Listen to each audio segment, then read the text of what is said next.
আমাদের প্রভু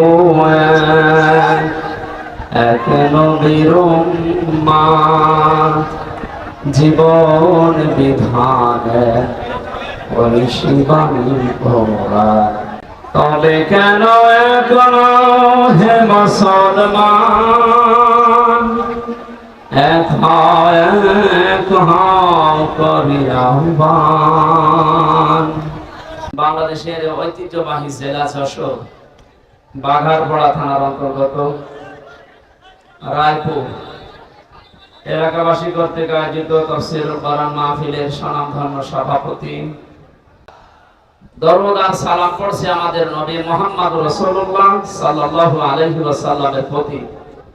কোরআনে কারিমে আল্লাহ তাকে বিশেষ করে 7টা নামে ডাক দিয়েছে। আমরা যেহেতু তাফসীরে প্রবেশ করব, এজন্য ভূমিকায় কথাগুলো কয়েক মিনিটে বলা জরুরি মনে করছি, খুব খেয়াল করে শুনে। কোরআনে কারিমে আল্লাহ রাব্বুল আলামিন নবীজিকে ডাক দিয়েছেন বিশেষ করে 7টা নামে। তার 1 নাম্বার নাম হচ্ছে ইয়াসিন। কি বললাম? আমরা অনেকে এখানে যারা আছি জানি যে ইয়াসিন সূরা একবার পড়লে 10 খতম কোরআন শরীফের সওয়াব হয়। এটা জানেন তো? কেন হয় বলেন তো? এটা কোরআনের দিল বলা হয়, অন্তর বলা হয়। এর ভিতরে 83টা শিক্ষা দিয়েছেন আল্লাহ। এগুলো যদি আমাদের বাস্তব জীবনে আমরা প্রতিপালন করতে পারি, আপনি একবার পড়লেই 10 খতম কোরআন শরীফের সওয়াব পাবেন, মাস্ট বি, কোনো সন্দেহ নেই। প্রথম শিক্ষাই হচ্ছে ইয়াসিন। প্রথম কি? আল্লাহ পাক বলেন ইয়াসিন ওয়াল কোরআনিল হাকীম। তাফসীরে কাবীর আল্লামা ফখরুদ্দীন রাজি রাহমাতুল্লাহ আলাইহি ইয়া আর সিন এই দুইটা শব্দের অর্থ দিয়েছেন 5টা। ইয়া মানে হে, এটা হরফে নেদা। সিন মানে সাজ্জেদ, সাইয়্যিদ শব্দের অর্থ তিনি বলেন 5টি। 1 নম্বরে সাইয়্যিদুল আলামিন, 2 নম্বরে সাইয়্যিদুল বাশার, 3 নম্বরে সাইয়্যিদুল কাউনাইন, 4 নম্বরে সাইয়্যিদুল আম্বিয়া, 5 নম্বরে সাইয়্যিদুল মুরসালিন। যশোরবাসী যেহেতু প্রচন্ড গরম এবং সময়ও কম, খুব তাড়াতাড়ি শিক্ষাগুলো বের করার চেষ্টা চালাচ্ছি। 1 নম্বরে যে অর্থ তিনি বের করে আমাদেরকে শুনিয়েছেন সাইয়্যিদুল আলামিন। শুধু আলম না, যত জগৎ আল্লাহ বানিয়েছেন, যেখানে আপনি বসবাস করেন সেখানে বিশ্ব নবী বাদ দিয়ে অন্য কাউকে আদর্শ মানা যাবে না। ইয়াসিন হে নেতা, এই শব্দটা আল্লাহর মুখ থেকে আল্লাহ নিজে বের করেছেন। আল্লাহর ঘোষণা দেওয়া নেতা এই পৃথিবীতে মাত্র একজন। কয়জন? আরো জোরে। বারবার বলছি কারণ এটা শুধু দুনিয়ার বিষয় না, এটা সম্পর্ক আখিরাতের সাথে। আল্লাহর ঘোষণা দেওয়া নেতা যদি একজন হয়, ইয়াসিন বলে আল্লাহ যাকে ডাক দিয়েছেন, যেহেতু আপনি শুধু এই বাংলাদেশে, ভারতে, পাকিস্তানে না, এই পৃথিবীতে এখন 228টার উপরে রাষ্ট্র আছে, স্বাধীন পরাধীন মিলে। যেখানেই বাস করেন সেখানে আপনাকে মুহাম্মদ রাসূলুল্লাহকে নেতা মানা লাগবে। এমনকি আপনি যদি বলেন না এই জগতে আমি নেই, আমি আছি মঙ্গল গ্রহে, চাঁদের দেশে, যেখানে থাকবেন ওখানে আপনার আদর্শ হওয়া লাগবে মুহাম্মদুর রাসূলুল্লাহ। এই শব্দটার পক্ষে আল্লাহ নিজে দলিল দিয়েছেন, ইয়াতানাজ্জালুল আমরু বাইনাহুন্না ইলা আখির আয়াত। সূরা তালাকের ভেতরে আল্লাহ জানিয়েছেন প্রতিটি জগতে আমি আল্লাহর বিধিবিধান নাজিল হচ্ছে ওই সৃষ্টি দেখে দেখে। যেখানে আল্লাহর যে সৃষ্টি আছে ওখানে আল্লাহ ওই রকম বিধান নাজিল করছে। আপনি যদি মঙ্গল গ্রহে বাস করেন ওখানে আপনার জন্য হয়তো আলাদা বিধান আল্লাহ নাজিল করেছে ওখানে যারা আছে, কিন্তু নেতা আদর্শ মানা লাগবে মুহাম্মদ রাসূলুল্লাহকে। এই শব্দের সাথে দ্বিমত আছে কারণ?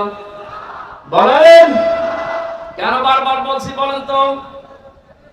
এটা যদি শুধু দুনিয়ার সাথে সম্পর্কিত হতো, কসম আল্লাহ আর আমি এই ময়দানে বলতাম না। এটা সম্পর্ক আখিরাতের সাথে। কারণ মরণের পরে আল্লাহ যখন বিচার ব্যবস্থা কায়েম করবেন, তার বিচারের ধাপগুলো হবে তিনটা। তাফসীরে মনির মুফাসসির লিখেছেন, এক নম্বরে মানুষকে আল্লাহ ডাক দেবে বিচারের ময়দানে একা একা। এখান থেকে একটা শিক্ষা পাওয়া যায়। এ বাংলাদেশে প্রায় ৪৮,০০০-এর উপরে এখন দরবার আছে সরকারি জরিপে। কত?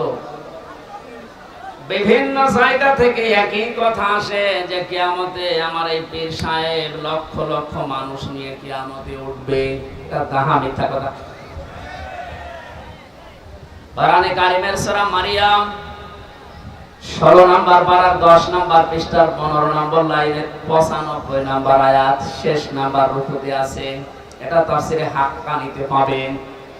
রব্বুল আলামিন বলেন, ওয়া কুল্লুহুম আতিহি ইয়াউমাল কিয়ামাতি ফারদা। কিয়ামতে প্রতিটি মানুষকে আমার সামনে আমি আল্লাহ দাঁড় করাবো বিচারের জন্য, স্রেফ একা একা। কয়জন করি বলেন? তাহলে এই কথার এগেইনস্টে যে কথাগুলো চলছে ভারত, পাকিস্তান আর বাংলাদেশে, এটা যে পুরা ধোঁকাবাজি, মিথ্যা। কারো উপরে ভরসা করা যাবে না। আপনাকে উঠতে হবে কিয়ামতে স্রেফ একা একা, কেউ থাকবে না। একটু বাস্তবতা নিয়ে ভাবুন তো। কিয়ামতে আল্লাহ বিচার ব্যবস্থার প্রথম ধাপে যখন আল্লাহ আপনাকে ডাকবেন, আপনি যে জীবন তৈরি করলেন, জীবনের দিকে তাকিয়ে কি মনে হচ্ছে যে আল্লাহ পাকের সামনে আপনার জীবনের হিসাব দেওয়া যাবে? মাঝে মাঝে একা একা যখন থাকি ভাবি, আল্লাহ তুমি যদি বলো হামজা 2024 সালের আগস্ট মাসের 31 তারিখ পর্যন্ত তোরে মাফ করে দিলাম, যা, হিসাব দেওয়া লাগবে না। শুধুমাত্র সেপ্টেম্বরের 1 থেকে 10 তারিখ, এই 10টা দিনের হিসাব দিয়ে তুই জান্নাতে চলে যা। ও যশোরবাসী, আমার যে জীবনের অবস্থা, আমার তো মাঝে মাঝে এই ধারণা চিন্তা আসে যে না, এই 10 দিনের হিসাব দেওয়া সম্ভব না। আপনারা পারবেন না? আপনি পারবেন?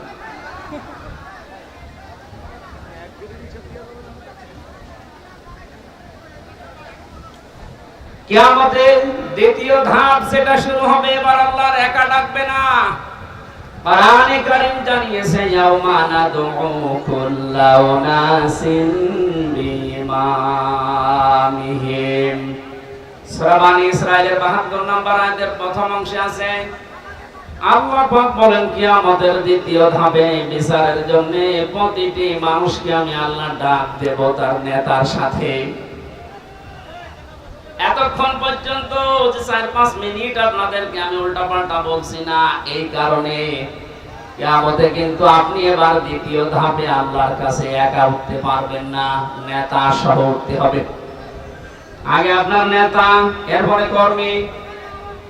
যশোরবাসী, পাশের জেলায় তো আমার বাড়ি, আপনাদেরকে খুব ভালোবাসি। আমি কোরআনের চোখ লাগিয়ে দেখতে পাচ্ছি যে আমাদের জীবন ভুল পথে আছে। যেহেতু আল্লাহ নিজে জানিয়েছেন কিয়ামতে আপনাকে আপনার নেতার সাথে ডাকবে, আগে নেতা এরপরে আপনি। এবার নিজে ভেবে বলেন তো যে নেতার আদর্শ আপনি মানেন, যার পেছনে স্লোগান দেন, যাকে ভোট দেন, যার আদর্শ মেনে আপনি খুশি, সেই লোকটা যদি আপনার সামনে কিয়ামতে থাকে, আপনি তার পেছনে বলেন ওর যা চরিত্র, ওর যা আদর্শ, ওর যা চেহারা সুরাত, ওকে দেখে আল্লাহ মাফ করবে বলে মনে হয়? দেখলে এখন বলছে না, ও তো ধরা খাবে।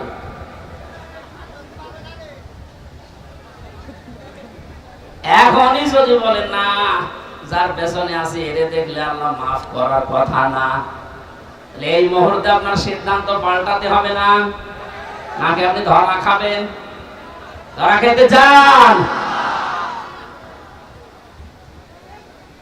এই জন্যই আমি আহ্বান জানাচ্ছি, যাদের নেতা ঠিক নেই, এখন যদি বলেন নবী তো নেই, আমি মানবো কাকে? হ্যাঁ, কোরআনে কারীম জানিয়েছে, ইয়া আইয়ুহাল্লাযীনা আমানু আতিউল্লাহ ওয়া আতিউর রাসূল ওয়া উলিল আমরি মিনকুম ইলা আখির আয়াত। সূরা নিসা 5 নাম্বার 6 নাম্বার পৃষ্ঠা 10 নাম্বার লাইনে 59 নাম্বার আয়াত, এটা প্রথম অংশে আছে। এটা তাফসীরে ফি জিলালিল কোরআন পাবেন। সাইয়্যিদ কুতুব লিখেছেন, আল্লাহ ডাক দিয়েছেন, ইমানদারেরা আমাকে মেনে নাও, আমার আনুগত্য করো, আমার রাসূলের আনুগত্য করো। আর তোমাদের ভেতরে যারা উলিল আমর আছে, নেতা আছে,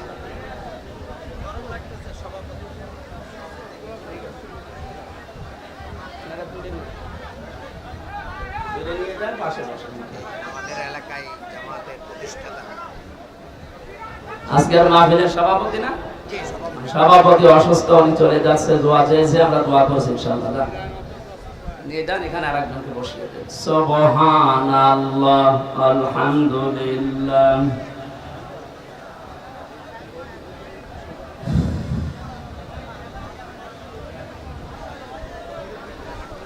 সুবহানাল্লাহ ওয়ালহামদুলিল্লাহ, লা ইলাহা ইল্লাল্লাহ, সুবহানাল্লাহ ওয়ালহামদুলিল্লাহ, লা ইলাহা ইল্লাল্লাহ, লা ইলাহা ইল্লাল্লাহ, মুহাম্মাদুর রাসূলুল্লাহ।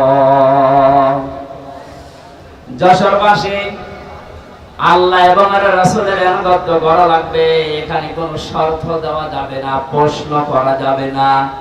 এই জন্য আতিউ শব্দটা, এই ভাব, এই ক্রিয়া, এই ফেল, এটা আল্লাহ নিজের নামে, রাসূলের নামে দিয়েছেন। কিয়ামত পর্যন্ত যেহেতু রাসূলুল্লাহ দুনিয়ায় থাকবে না, এই জন্য উলিল আমর কিয়ামত পর্যন্ত আসতেই থাকবে। আল্লাহ রাসূলের পরে যদি দুনিয়ায় কাউকে আপনি আদর্শ মানতে চান, নেতা মানতে চান, সামনে রাখতে চান, দেখতে হবে ওই লোকটা আল্লাহ রাসূলকে মেনে চলে কিনা। এটা যেহেতু নফল না, মুস্তাহাব না, সুন্নাত না, এটা ফরজ। নামাজ যেভাবে ফরজ মনে করে পড়ে, আদর্শ ঠিক করাটাও আমাদের জন্য এই মুহূর্তে ফরজ, কারণ এটার সাথে আমার আখিরাত জড়িত। কথা বলে ঠিক কিনা? যাদের ঠিক নেই, আশা করছি আপনি এখনই পাঠিয়ে যাবেন। আল্লাহ রাসূলকে যে লোকটা মেনে চলে, তাকে আপনার মানা ফরজ। যে আল্লাহ রাসূলকে মানে না, তাকে মানা হারাম। এবার আপনার বিবেকের উপরে দিলাম। এই কথা শোনার পরে কারো যদি মনে হয় যে এটা তো রাজনীতি হয়ে গেল, হ্যাঁ এটা রাজনীতি,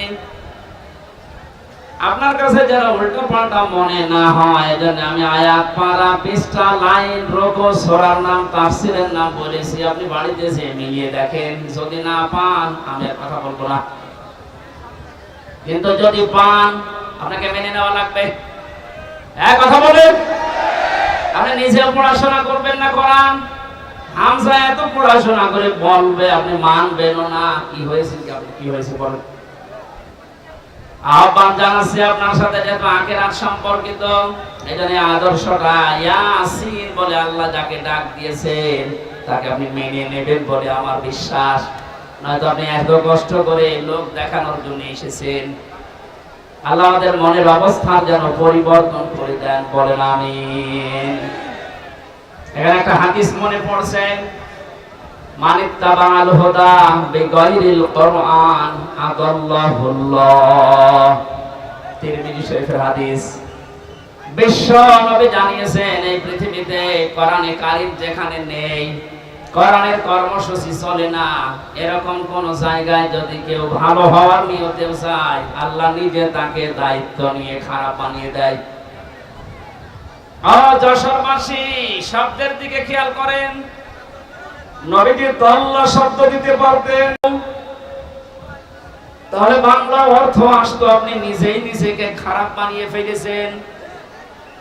শব্দটা যেহেতু আবাল্লা ইউবিল্লু বাবে ফাল থেকে এসেছে, এইজন্য বাংলা অর্থ দাঁড়িয়েছে, আপনি হয়তো ভালো হওয়ার নিয়তে কোন জায়গায় গিয়েছিলেন, কোন দলে হোক, কোন দরবারে হোক, কোন আস্তানায় হোক, কোন দরগায় দুর্গায়, যেখানে বলেন আপনার নিয়ত ভালো ছিল যে আমি ভালো হব, কিন্তু কোরআনে কারীম যদি সেখানে না থাকে, কোরআনের নির্দেশনা কর্মসূচি যদি সেখানে না পাওয়া যায়, আল্লাহ নিজে দায়িত্ব নিচ্ছেন আপনাকে গোমরা বানিয়ে দেবে।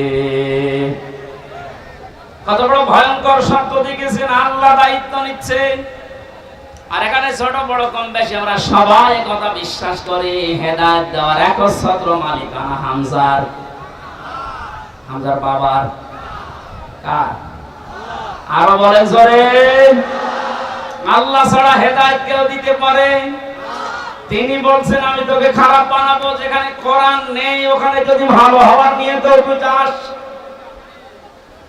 যেহেতু ভালোবাসি আপনাদেরকে, বিভাগে আমার বাড়ি, অন্য বিভাগের লোক সেখানে চাই জাগা, আপনারা তো যাবেন জান্নাতে। আজকে থেকে অন্তত সিদ্ধান্ত নিয়ে বাড়ি যান, কোরআন যেখানে নেই ওই দল যদি আমার বাবাও কায়েম করে আমি ওই দলে নেই।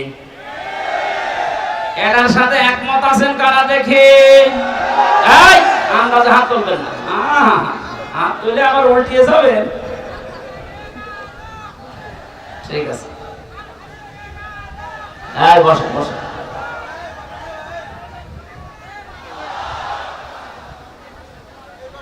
মামা ওয়াজ তো হয়ে গেছে, আবার ওয়াজ করা লাগবে?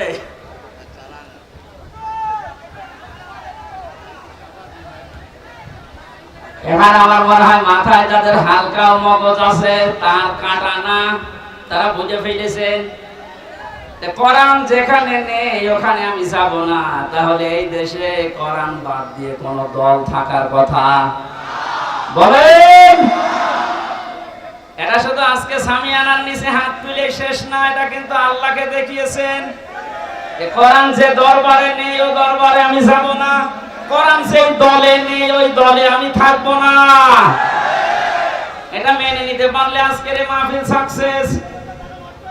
যে অবস্থা আমরা দেখতে পাচ্ছি, কোরআনে কারিমের দিকে মানুষের ঝোঁক যেভাবে বেড়ে গেছে, ওয়ারাইতান নাসা ইয়াদখুলুনা ফি দীনিল্লাহি আফওয়াজা। আল্লাহ পাক বলেন, হে নবী, যখন আমার সাহায্য আসবে তখন আপনি বিজয় দেখতে পাবেন।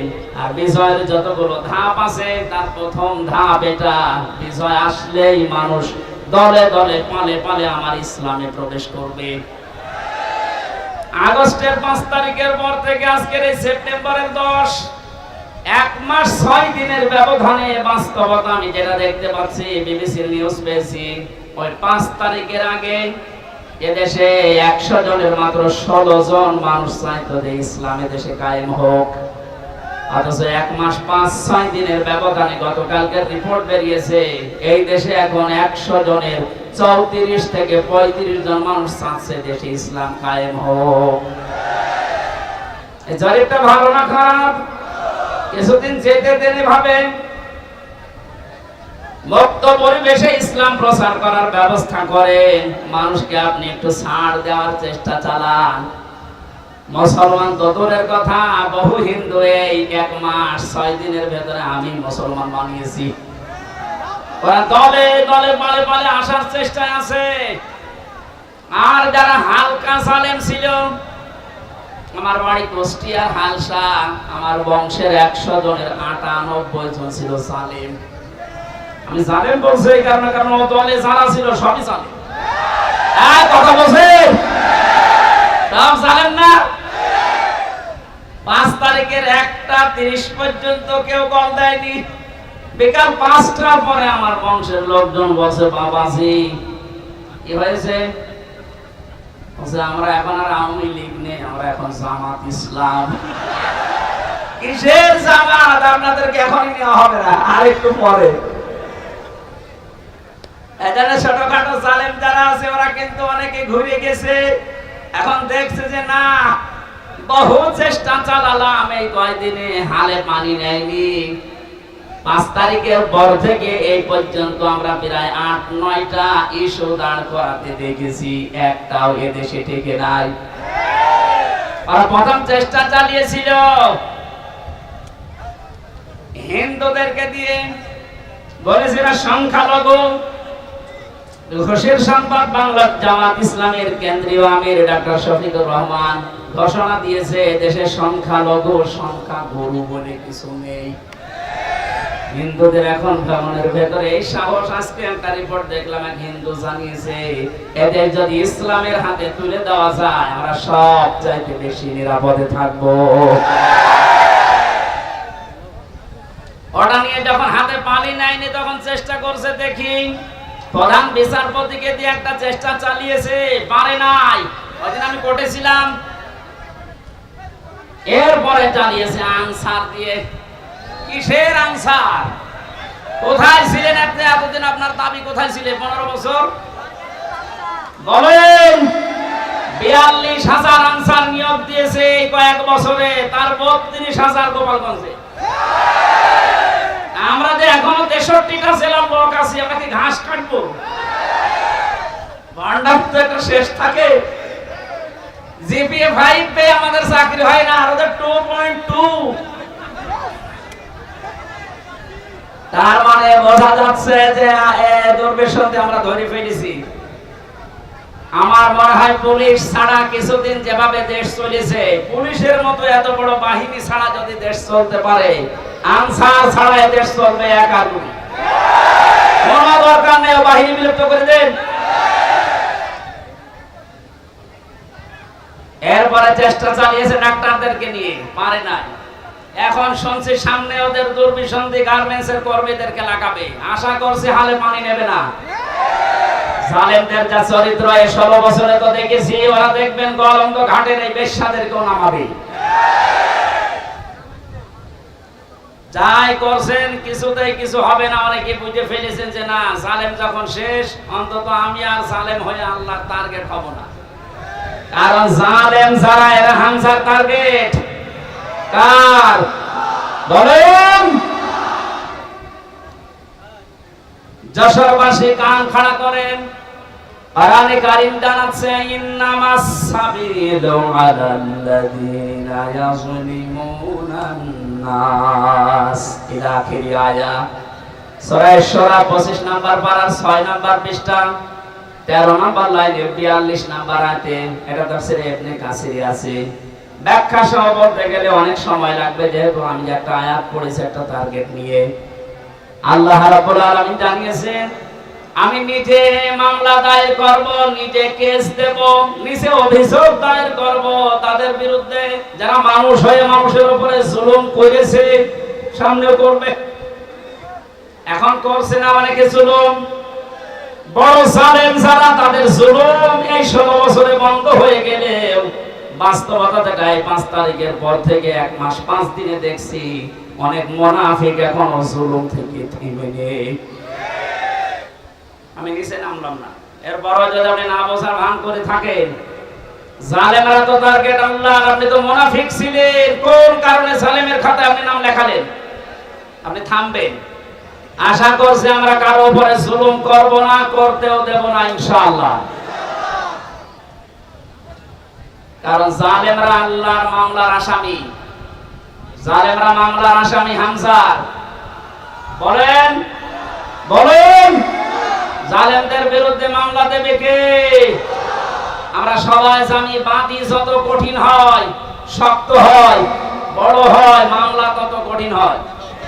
আমি যে 3টা বছর জেলে ছিলাম, জীবনও আমার জেলে থাকা লাগতো না। বাদী যদি সলিমদ্দি কলিমদ্দি হতো, 2 থাপ্পড় দিয়ে বের হয়ে চলে আসতাম। তো বাদী তো আমার একজন, তো থাপ্পড় দেবো কি করে? কয়েকদিন আগে আমার মামলা সব ঢিসমিস হয়ে গেছে। আমি মনে করলাম আদালতে জিজ্ঞাসা করি যে মাননীয় আদালতে 3 বছর তো মামলা আপনার কাছে ছিল, তখন তো আপনি কিছু বললেন না। আজকে আমার মামলার গ্রাউন্ড থেকে বলছেন এর কোনো মাল নেই, যা ছেড়ে দিলাম। তো এতদিন বলেননি তো। এই কথাই আমাকে শোনাতো যে হুজুর আমি করব কি, আমার হাত বাঁধা ছিল। বলেন, হাইকোর্টের একটা বিচারপতি যদি বলে আমার হাত বাঁধা, কিছু করার নেই, ওর চেয়ারে না বসে ভ্যান চালানো ভালো না? কোথায় পৌঁছিয়েছিল এদেশের বিভিন্ন বিভাগগুলো? কত বড় দুর্নীতিগ্রস্ত হলে বাংলাদেশের জাতীয় মসজিদের ইমাম পালিয়ে যায়। পৃথিবীর ইতিহাস তৈরি করে গেল, মসজিদের ইমাম পর্যন্ত পালিয়েছে।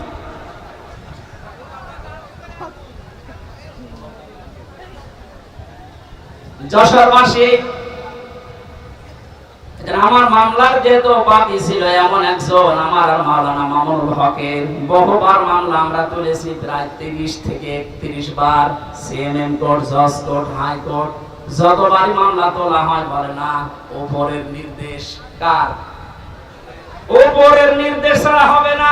জানি যে আপনার দোষ নেই, কিন্তু আমার হাত বাঁধা।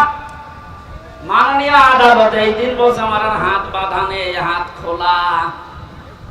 বৈষম্য বিরোধী ছাত্র আন্দোলনে যারা জীবন দিয়েছে প্রায় 1700-র উপরে মারা গেছে, আর 2700-র উপরে এখনো হাসপাতালে আছে। এদের যে 9টা দাবি ছিল, প্রথম দাবি এই সবার হাত আমরা খুলতে চাই। এক কথা বলুন, কারো হাত বাঁধা থাকবে না। এদেশে 1628 জন মানুষ আছে এই চেয়ারে, সব হাত বাঁধা ছিল, শুধু একটা হাত খোলা ছিল। সে যাই হোক, আপনার বলার দরকার নেই, আসলের নাম ধরা ঠিক। এই একটা হাত খোলা ছিল, বাকি 1628 জন যারা আছে সব চেয়ারের হাত বাঁধা, এখন হাত খুলে গেছে। আমরা চাই সংস্কার যখন আরম্ভ হয়েছে বাংলাদেশে, খুব তাড়াতাড়ি যারা দায়িত্বে আছেন এই 1628 জন মানুষকে পাল্টিয়ে নতুন মানুষ এখানে নিয়ে আসে, কারণ এগুলো সব জালেমদের দোষ।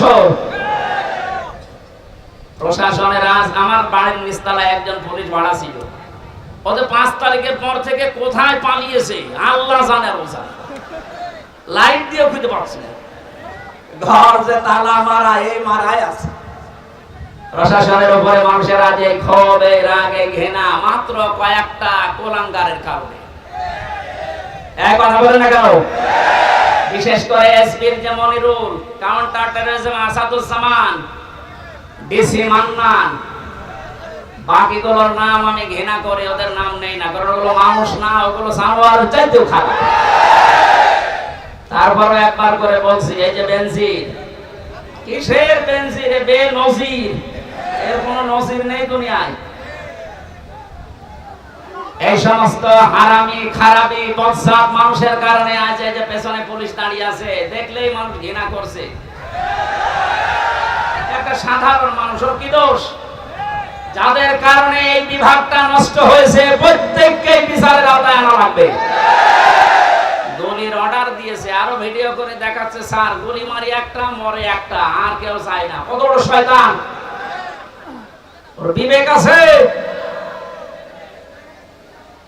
আমাদেরকে রিমান্ডে মাটির নিচে নিয়ে যেভাবে বিভিন্ন জিনিস দেখিয়েছে, আমার মনে হয় এই মানুষগুলোকে এখন ওই জিনিসগুলো দেখানো দরকার। আমার শেষ পর্যন্ত বলেছিল, যা বলতে বলছি যদি না বলেন। 11 ঘন্টা আমার টাঙিয়েছে, আমি বলি না বাড়িতে, কারণ এরা দুঃখ পাবে। এই কারণে চোখ কালো কাপড় দিয়ে বেঁধে রেখে, পেছনে হাত বেঁধে, ডান্ডা বেড়ি দিয়ে, মাথায় দড়ি দিয়ে 11 ঘন্টা টাঙিয়েছে। আমার 4 ওয়াক্ত নামাজ পড়তে দেয়নি, সব ইশারায় পড়েছিলাম। এই কথা শুনতে দেন। যে মানুষগুলো এর সাথে জড়িত ছিল এখন বলছে এদের মাফ করে দেন। না, এই মানুষগুলোর কোনো মাফ নেই। জামাতের কেন্দ্রীয় আমির ডাক্তার শফিকুর রহমান জানিয়েছে, যারা নির্দিষ্ট অপরাধী এদের মাফ নেই। কথা বলেন, এদেশের 18 কোটি মানুষ যদি আপনাকে মাফ করে দেয়, ব্যারিস্টার আরমানের বউ জীবন মাফ করবে না, আমার বউ মাফ করবে না। কোন কারণে আপনি আমাকে 3 বছর আটকালেন? কোন দোষ পাননি, 3টা বছর পরে বেকসুর খালাস দিলেন, তার মানে আদালত প্রমাণ পেয়েছে যে আমি নির্দোষ, আমার কোনো দোষ নেই। এক কথা বলেন না কেন? বিনা কারণে যে আমাকে 3টা বছর আটক রাখলেন, জেলখানায় রাখলে আমি কিছু বলতাম না। এমন জায়গায় রেখেছিলেন, ফাঁসির কন্ডেম ছেলে, ওখানে থাকার উপযুক্ত আমি নাকি মার্ডার মামলার আসামি? বলেন। আমার যে মামলা দিয়েছিল মূল্য চুরিও না, মূল্য চুরি করলেও শাস্তি দেয় না। আর আপনি ফাঁসির কন্ডেম ছেলে দিনের পর দিন, মাসের পর মাস, বছরের পর বছর বিচ্ছিন্ন রেখে দিয়েছে। আজ পর্যন্ত আমার মেয়েটা এখনো স্বাভাবিক হয়নি, ছোট মেয়েটা আমার কাছেও আসে না। আপনি হামজার মামলার আসামি তো হয়েছেন, আপনি আল্লাহর মামলার আসামি। সুতরাং আমি দাবি জানাচ্ছি, শুধু আমি না, আমার মতো 1,10,000 মানুষ এই বাংলাদেশের বিভিন্ন জেলে আছে। তার মনে হয় 100 জনের 70 জন কিচ্ছু জানে না। যাদেরকে ভাবে মিথ্যা মামলা দিয়ে বছরের পর বছর আটক রেখে যখন ছাড়ে নিরপরাধ বেকসুর খালাস দেয়, এই যে 5টা বছর 10 বছর নষ্ট করলেন। যারা মামলার আয়ু থেকে উপর পর্যন্ত জড়িত প্রত্যেককে এভাবে 3 বছর 5 বছর জেলে থাকা লাগবে। আর আয়না ঘরের সাথে যারা জড়িত, ব্যারিস্টার আরমান, আমান আজমি ভাই সহ যত মানুষকে আপনি রেখেছিলেন, এদের মতো আপনাকেও এরকম 8 বছর 9 বছর আয়না ঘরে রাখা লাগবে। এখন বাইরে যে বলে আমি কি করেছি যে আমি থাকতে পারলাম না, কি করেছে টের পাচ্ছেন না? এদিকে আসেন, আসেন, এদিকে আসেন, আপনাকে টের পাচ্ছি। অনেকে মানুষ, একটা জীবিত মানুষকে কবর সেলের ভেতরে 8টা বছর। আমার সাথে মুফতি ফখরুল ইসলাম ছিল, একটা এত বড় আলেমকে ওরা এই হাত পায়ের ভেতর দিয়ে দিয়ে সামনে রডের সাথে দিয়ে তালা লাগিয়ে দিয়েছে। 1.5 মিনিট সময় দিত টয়লেটে। পৃথিবীতে এত কষ্ট দেওয়া যায় মাটির নিচে, না দেখলে আমারও বিশ্বাস হতো না। এই সমস্ত কাজ করতেন, এরপর আপনার মনের ভেতরে একটু আফসোস আসে না? আবার মুখ খুলে বলে, আবার ঘাবড়াবেন না, আমরা ভয় পেয়ে যাই, নরম হয়ে যায়। ওরে নরম বানানো দরকার। সংস্কার যখন আরম্ভ হয়েছে, আশা করছি খুব তাড়াতাড়ি এই জালেমদের দোসর যারা সব, এগুলো আল্লাহর মামলার আসামি। কার মামলার আসামি? যারা আল্লাহর মামলার আসামি হয়ে গেছে, এরা আল্লাহর জান্নাতে যাবে বিশ্বাস হয়। এগুলো সব জাহান্নামী মানুষ। সুতরাং এই জাহান্নামী মানুষকে আমরা বাংলাদেশে দেখতে চাই না। কথা বলেন। জান্নাতে যেতে চাইলে এখনো দরজা খোলা আছে, তওবা করে ফিরে আসেন। আশা করছি কথার ইঙ্গিত বুঝেছেন। এখন মানা না মানা আপনার ব্যাপার। কপাল যদি ভালো থাকে ওমরের মতো ফিরে আসবেন, আর যদি কপাল আবু সাহেবের মতো হয়, আমির হামজা না, এখানে নবী এসে ওয়াজ করলো, আপনার কাজ হবে। আমরা কোরআনে কারীম থেকে সূরা মুলকের 2টা মাত্র আয়াত পড়েছি, তাফসীর আকারে কথা বলছি। আর কত সময় থাকা যাবে নাকি? আসরের নামাজ শেষ হয়েছে, তো জোহর আসর পড়ে এসেছে। ঠিক আছে, জবান খুলে কোরআনের আয়াতটা আগে পড়েন। আউযু বিল্লাহি মিনাশ শাইতানির রাজীম। বিসমিল্লাহির রহমানির রহিম। তাবারাকাল্লাযী বিয়াদিহিল মুলকু ওয়া হুয়া আলা কুল্লি শাইইন কাদির। সূরা মুলক কোন সূরা? মুলক মানে রাজত্ব। মুলক মানে কি?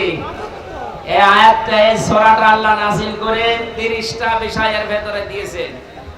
মানুষদেরকে জানাতে চেয়েছেন রাজত্বের আসল মালিক আমি আল্লাহ। মাঝে মাঝে কাউকে চেয়ারে বসাই পরীক্ষা করার জন্য। তাহলে রাজত্বের মালিক কে বলেন তো? কুলিল্লাহুম্মা মালিকাল মুলকি তুতিল মুলকা মান তাশা ওয়া তানজিউল মুলকা মিম্মান তাশা ইলা আখির আয়াত। রব্বুল আলামিন বলেন, পৃথিবীর মানুষকে আপনি জানিয়ে দেন রাজত্বের মালিক আমি আল্লাহ। যাকে ইচ্ছা এটা দান করেন, যাকে ইচ্ছা ওখান থেকে নামিয়ে দেন। তাহলে এই বিশ্বাস যারা করেন যে রাজত্বের আসল মালিক আল্লাহ, এখানে বসলে কোনোদিন তার ভেতর আর অহংকার আসবে না।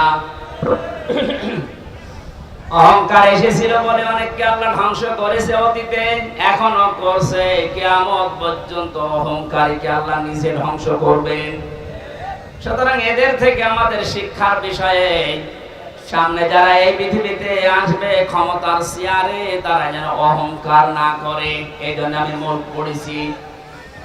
আল্লাহ ঘোষণা দিচ্ছেন এবার, তাবারাকাল্লাযী, বরকতময়, সমস্ত আয়েব থেকে, অক্ষমতা, দুর্বলতা, সমস্ত দোষ ত্রুটি থেকে মুক্ত ওই আল্লাহ। বিয়াদিহিল মুলক, যার কুদরতি হাতের ভেতরে সব কিছু রাজত্ব লুকিয়ে আছে। ওয়া আলা কুল্লি শাইইন কাদির। আল্লাহ পাক বলেন পৃথিবীর সব কিছুর উপরে একচ্ছত্র ক্ষমতা চলে আমি আল্লাহর। জোরে বলেন সুবহানাল্লাহ। এই আয়াতটা যাদের ভেতরে যত বেশি দৃঢ়ভাবে বিশ্বাসযোগ্য মনে হয়েছে তাদের জীবন দেখবেন তত বিনম্র, নম্র এবং ছোট। এভাবে নিজের জীবনকে তারা চালাতে চায়। যারা বিশ্বাস করে যে না সব কিছুর উপর একজন ক্ষমতা চালাচ্ছে, এ মানুষটা জীবনেও কোনোদিন অহংকারী, তাকাব্বুরি নিজের ভেতর থেকে প্রকাশ করতে পারবে না। আল্লাহ এরকম বান্দাদের ভেতরে আমাদেরকে শামিল করেন, বলেন আমিন। এতক্ষণ পর্যন্ত আল্লাহ নিজের পরিচয় তুলে ধরছিলেন বড়ত্বের, মহত্বের, বিশালত্বের। হঠাৎ তিনি আলোচনার ধরন পাল্টিয়ে ফেললেন। আল্লাযী খালাকাল মাউতা ওয়াল হায়াতা লিয়াবলুয়াকুম আইয়ুকুম আহসানু আমালা। আমি এই যে তাবারাকার ব্যাখ্যায় হাজার হাজার শব্দ ইবনে কাসির ফি সিলালিল কোরআনে পেয়েছি। আল্লাহর বড়ত্বের কথা, মহত্বের কথা, বিশালত্বের কথা তিনি দিয়ে সেখানে বর্ণনা দিয়েছেন। এগুলো আমি আবার দিয়ে কেন এই আয়াতে আসলাম?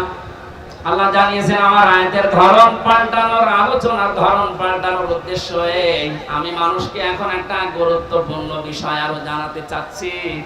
তিনি সে আল্লাহ যিনি তার বান্দাদের হায়াত আর মওত এই দুইটা তৈরি করার পরে দুনিয়ায় পাঠিয়ে দিলেন। তিনি দেখতে চান তোমাদের ভেতরে কে ভালো কাজ করে তার কাছে যেতে পারে। এবার আসেন আয়াত থেকে আমরা শিক্ষা নেই। আল্লাযী খালাকাল মাউতা, আল্লাহ আগে দিয়েছেন যে আমি আগে মাউত বানিয়েছি। ও পৃথিবীর মানুষেরা, এই আয়াতটা আমাদেরকে ডাক দিয়ে এটাই বোঝাতে চায়, শিক্ষা দিতে চায়। পৃথিবীবাসী যত উপরে ওঠো না কেন এই চিন্তা করবা যে মরা লাগবে। যশোরবাসী এই চিন্তা যদি মানুষের ভেতরে খুব বেশি আসে, ওর অন্তর পরিচ্ছন্ন হয়। পৃথিবীতে পাপ কাজ কম করার জন্য, অন্যায় ছেড়ে দেওয়ার জন্য মরণের কথা স্মরণ করা খুব কার্যকর। নবীজি জানিয়েছেন অন্তর যদি কেউ পরিষ্কার করতে চায় দুইটা বিষয় তাকে দিলাম। এক নম্বরে বেশি বেশি মওতকে স্মরণ করবা, জীবন পরিচ্ছন্ন হবে। দুই নম্বরে আল্লাহর কালাম নিয়ে চিন্তা ভাবনা করবা, পড়বা। জোরে বলেন আমিন।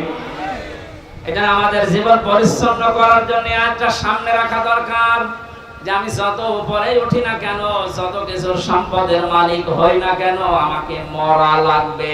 কি করা লাগবে? আরো জোরে বলেন।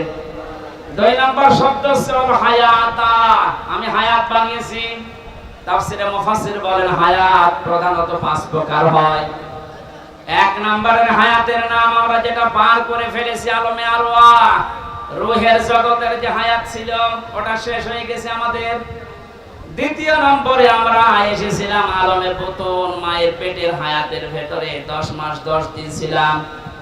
এবার 3 নাম্বার যেটা এখন আছে আলমে দুনিয়া, এখানে নির্ধারিত সময় একটা আছে আমাদের জন্য। এরপরে আরেকটা শুরু হবে আলমে বারজাখ, আলমে কবরের জগৎ। নির্ধারিত সময় ওখানে থাকবে। 5ম নম্বর যেটা শুরু হবে আর কোনোদিন শেষ হবে না, আলমে আখিরাত। আগের দুইটা শেষ করে ফেলেছি, সামনে দুইটা বাকি আছে, মাঝখানেরটা আছে। তার মানে বোঝা যাচ্ছে আগে যেহেতু দুইটা শেষ হয়ে গেছে, সামনে দুইটা আছে, মাঝখানের এটা মাস্ট বি একদিন না একদিন শেষ হবে। কথা বলেন না কেন? এজন্য আমাদের উচিত এই হায়াতের জীবন থেকে মূল শিক্ষা এটা, যেহেতু আল্লাহ ছোট্ট হায়াত দিয়ে একটা বিষয় আমাদের কাছে নিতে চান, লিয়াবলুয়াকুম আইয়ুকুম আহসানু আমালা। আমি আল্লাহ দেখতে চাই তোমাদেরকে পরীক্ষা করে দুনিয়ার জীবন থেকে কে ভালো কাজ করে আমার কাছে আসতে পারো। আল্লাহ কিন্তু আকসারু আমালা দেননি যে আমি বেশি বেশি কাজ চাই, না, আহসানু আমালা, আমি ভালো কাজ চাই। এই 16 বছরে যতগুলো কাজ আমরা আঞ্জাম দিতে দেখেছি, বাস্তবতায় অধিকাংশ কাজগুলো দেখেছি বেশি বেশি, কিন্তু কাজ ভালো হয়নি। এর বাস্তব প্রমাণ কুষ্টিয়া মেডিকেল কলেজ। এত টাকা পয়সা খরচ করে এত বিশাল এরিয়া নিয়ে বানিয়েছে, কাজটা বেশি আমরা দেখতে পেয়েছি, কিন্তু কাজটা ভালো হয়নি, বানানোর আগেই ধসে পড়ে গেছে। বলে নাউজুবিল্লাহ। কুষ্টিয়ার মেডিকেল কলেজ নাম, বাংলার এই জমিনে যত বড় বড় প্রকল্পগুলো, যত বড় বড় কাজগুলো আমরা দেখতে পেয়েছি, কোরআনের আয়াত অনুযায়ী কাজ হয়েছে বেশি, কিন্তু কাজ ভালো হয়নি। আর আল্লাহ বলেন আমি বেশি কাজ চাই না, আমি ভালো কাজ চাই। কি কাজ বলেন বলেন। এখান থেকে একটা শিক্ষা পেয়েছি তাফসীরে, এটা আমি পেয়েছি ফি সিলালিল কোরআনে। আল্লামা মামুনুল হক আমার পাশের রুমে ছিল 3টা বছর, ওনাকে নিয়ে শব্দগুলো আমি বারবার জিজ্ঞাসা করেছিলাম। আল্লাহ ভালো কাজ চান, কাজ দিয়ে উনি কি করবেন? তো আমরা এখানে সবাই জানি আমাদের যে ধাপগুলো আছে, মরণের পরে মরণ আছে, কবর আছে, হাসর আছে, মিজান আছে। কি আছে? মিজান। বলেন বলেন। মিজানের যে পাল্লার কথা আমরা জানি সবাই, কিয়ামতে আল্লাহ আমাদেরকে মাপ দেবেন মিজানের পাল্লায়। আমাদেরকে যে মাপ দেবেন কিসের পাল্লায়? আরো জোরে বলেন। মিজান মানে দাড়ি পাল্লা অনেকেই মনে করেন না, মিজান মানে মানদণ্ড, ন্যায় বিচারের মানদণ্ড। হাইকোর্টের সামনে দেখবেন একটা দাড়ি পাল্লা টাঙানো আছে, দেখেননি কোনোদিন? ওটা একদিকে মনে হয় ঝুলিয়ে থাকে, দুই দিকে সমান। বাংলার 18 কোটি মানুষদেরকে দেশের সরকার বোঝাতে চায়, ইউনিয়ন থেকে শুরু করে জজ কোর্ট পর্যন্ত যদি ন্যায় বিচার নাও পাও, এখানে আসলে যে দাড়ি পাল্লা দেখতে পাচ্ছ, এখানে ন্যায় বিচার করা হবে। যদিও এটা আমরা দেখিনি। কথা বলেন না কেন? মিজান মানে দাড়ি পাল্লা না, আমি কোন জায়গায় অভিধানে পাইনি। মিজান মানে মানদণ্ড। মিজান মানে কি? এবার আসেন মূল শিক্ষাটায়। পৃথিবীতে যত বিষয় আছে, প্রতিটি বিষয় যদি কেউ পরিমাপ করতে চায়, প্রতিটি বিষয় মাপ দেওয়ার জন্য আলাদা আলাদা যন্ত্র আছে। এই স্টেজ যদি আপনাকে বলি সালাম ভাই এটা মেপে দেন, এটাকে দাড়ি পাল্লায় তুলে দেবেন। কথা বলে না কেন? এটা মাপার জন্য ফিতা আছে, গজ আছে। এই কথা বলেন। এটা মাপার জন্য গজ, ফিতার প্রয়োজন। ওনাকে যদি বলি এই যে পানিটা মেপে দেন, ফিতা দিয়ে মাপবে। কি দিয়ে? সিসি দিয়ে, লিটার দিয়ে। যদি বলি সাল মেপে দেন, উনি সাল কি গজ দিয়ে মাপবে। কি দিয়ে? কেজি দিয়ে, স্ট্যান্ড দিয়ে। পৃথিবীর প্রতিটা জিনিস যেহেতু মাপ দেওয়ার জন্য আলাদা আলাদা যন্ত্র আছে, কিয়ামতে যেটা আল্লাহ নিজে মাপ দেবেন তার নাম আমল। কি মাপ দেবে? আরো জোরে বলেন বলেন। আমলের বাংলা অর্থে কাজ। আমল মানে আল্লাহ কাজ মাপ দেবেন। কোন পাগলও এখানে বিশ্বাস করবে যে দাড়ি পাল্লার এক পাল্লায় 5 কেজি কাজ তুলে দিলাম? কাজ মানুষ দাড়ি পাল্লা দিয়ে মাপে। কি দিয়ে? দুনিয়ার প্রতিটি জিনিস যেভাবে মাপ করার জন্য আলাদা আলাদা যন্ত্র আছে, কাজ বা আমল এটা মাপ দেওয়ার জন্য আলাদা যন্ত্র আছে। কাজ মানুষ দাড়ি পাল্লা দিয়ে মাপে না, কাজ মানুষ লিটার দিয়ে, সিসি দিয়ে, গজ দিয়ে, ফিতা দিয়ে মাপে না। কাজ মাপে গুরুত্ব দিয়ে। কি দিয়ে? গুরুত্বের ভিত্তিতে কাজ মাপা হয়। এখানে গুরুত্বপূর্ণ জিনিস কি? এই খুঁটি আর সামিয়ানা, এই দুইটা আসল জিনিস। এই দুইটা থাকলে মানুষ বলবে এটা মঞ্চ বা স্টেজ। কথা বলে ঠিক কিনা? হ্যাঁ, গুরুত্বহীন জিনিসও আছে। এই যে মাইক, এই যে ক্যামেরা গুলো, এখানে যেগুলো আছে পড়ে, এই পানির বোতল, বাকি এই চেয়ার, এগুলো যদি নাও থাকে তাও এটা মঞ্চ হবে। পৃথিবীতে আল্লাহ ভালো কাজ চেয়েছেন, বেশি কাজ না। গুরুত্বপূর্ণ কাজগুলো যদি আপনার জীবনে না থাকে, গুরুত্বহীন কাজ দিয়ে যদি দুনিয়ার জীবন আপনি ভরপুর করে ফেলেন, কিয়ামতে আল্লাহ যখন মাপবে গুরুত্বপূর্ণ জিনিস পাবে না, গুরুত্বহীন জিনিস দিয়ে ভরে যাবে। আপনার জীবনের এই মাপ হবে শূন্য বা জিরো। নামাজের ফরজ সংক্রান্ত বিষয় আমরা অনেকে জানি যে নামাজের বাইরে এবং ভেতরে 13টা ফরজ আছে। কয়টা? 12টা যদি আব্দুল সালাম আদায় করে, একটা আদায় করেনি, উনি যদি বলে একটা মাত্র করেনি, আমার 12টা নেকি দেন, হবে? বলেন বলেন, কয়টা? একটাও হবে না, 0 শূন্য। কারণ গুরুত্বপূর্ণ এটা আপনি বাদ দিয়ে দিয়েছেন, আপনি হয়ে গেছেন এখন গুরুত্বহীন। আমাদের এই কোরআনে কারিমে আল্লাহ 500 শরীয়তের বিধান দিয়েছেন যেগুলো গুরুত্বপূর্ণ। 499টা কেউ মানে, একটা মানে না। তাহলে কিয়ামতে যখন ওকে আল্লাহ মাপ দেবে, ওর জীবনের যতগুলো কাজ ছিল সবগুলোই হবে গুরুত্বহীন। ফরজ নামাজ থেকে এই শিক্ষাটা যদি আজ আমরা বাংলাদেশে আমরা নিতে পারতাম মুসলমানেরা, সত্য কথা যেটা, এই দেশে 41, 61, 71 বছর টার্গেট দেওয়া লাগতো না, 41 ঘন্টা এই দেশ পাল্টিয়ে যাওয়া সম্ভব ছিল। আমরা আহসান আমলা বুঝি নাই, এদের ব্যাখ্যা বুঝেছিল হযরতে মুআবিজ। ভালো কাজ কোনটা দুনিয়াতে তারা সবচাইতে বেশি জেনেছিল। আল্লাহ পাক বলেন পৃথিবীতে ভালো কাজ কোনটা তোমরা জানো?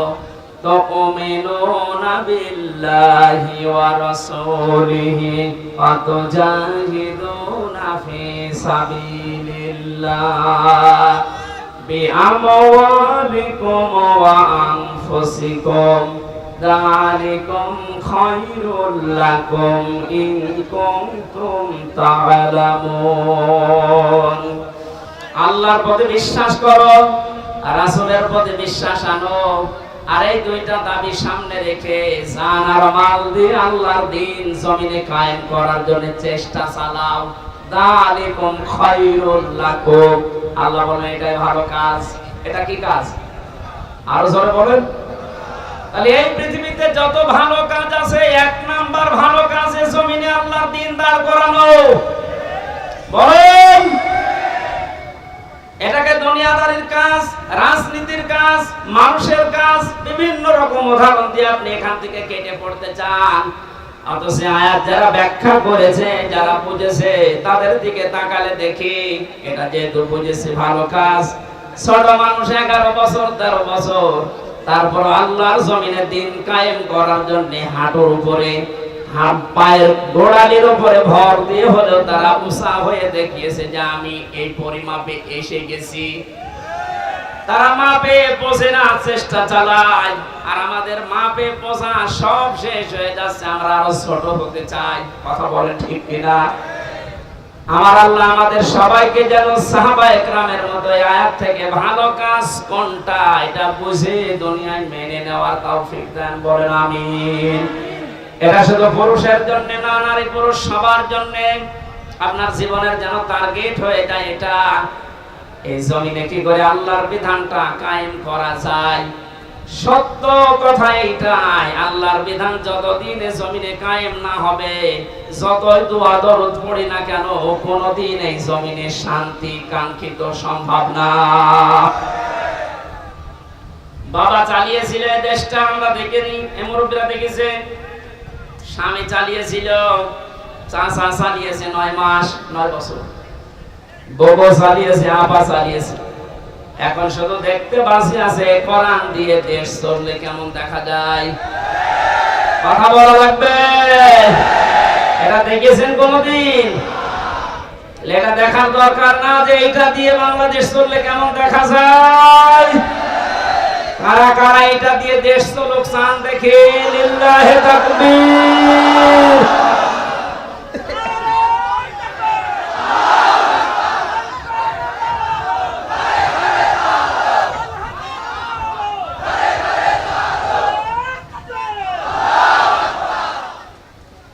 এটা যদি কেউ উল্টা পাল্টা ধারণা করেন, রাজনীতি মনে করেন, দুনিয়ার কাজ মনে করেন, এই আয়াত কেটে বাদ দিয়ে দেবেন। এরপরে শব্দ কি? ওয়াহুয়াল আজিজুল গফুর। আল্লাহ বলেন এই ভালো কাজটা কেউ যদি করতে গিয়ে পৃথিবীর ময়দানে যদি কেউ ভুল ত্রুটি করে ফেলে, দোষ ত্রুটি হয়ে যায়, আমার গফর নামের খাতিরে মাফ করে দেবে। আর যদি কেউ চালাকি করে এই কাজের সাথে, কেউ যদি মানুষকে নিজে চালাক মনে করে, না এর ভেতরে আমি নেই, এ দুনিয়ার কাজে রাজনীতি, আমি কিন্তু তার জন্য আজিজ হব, আমি পরাক্রমশালী, যদি ধরি পরে আর ছাড়বো না। আল্লাহকে ধোঁকা দিয়ে বোকা বানানো যাবে? যেহেতু উনি মনের খবরও জানি, আপনার মনের অবস্থা কি আল্লাহ ভালো জানছেন। আশা করছি ভালো কাজ যেটা কোরআনে কারিমে 500 আছে এরকম, এর ভেতরে 1 নম্বরে এইটা। আল্লাহ আমার জীবনের আসল টার্গেট যেন এটা বানানোর তৌফিক দান করেন, আমিন। সম্মানিত মা বোনেরা, জান্নাতে যাওয়ার জন্য যে 4টা কাজ নবীজি আপনাদেরকে দিয়েছেন, ফরজ নামাজ 5 ওয়াক্ত, এটা জীবন গেলেও ছাড়া যাবে না। মেয়েদের সন্তান যখন দুনিয়ায় আসে, যদি মাথা বের হয়ে যায়, এরপরও মেয়েদেরকে তোলার ভেতরে বিছিয়ে দিয়ে নামাজ পড়ার তাকিদ দিয়েছেন নবীজি। এত কঠিন বিষয় এটা, অথচ এরা হাঁসের খাবার দিতে যে ফরজ নামাজ ছেড়ে দেয়।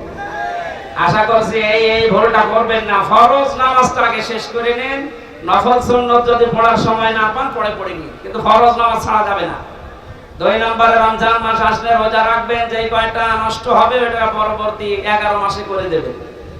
3 নম্বরে যাদের শরীর আল্লাহ দিয়েছেন, যেরকমই হোক এটা পর্দায় রাখা লাগবে, এটা নামাজের মতো মাস্ট বি ফরজ।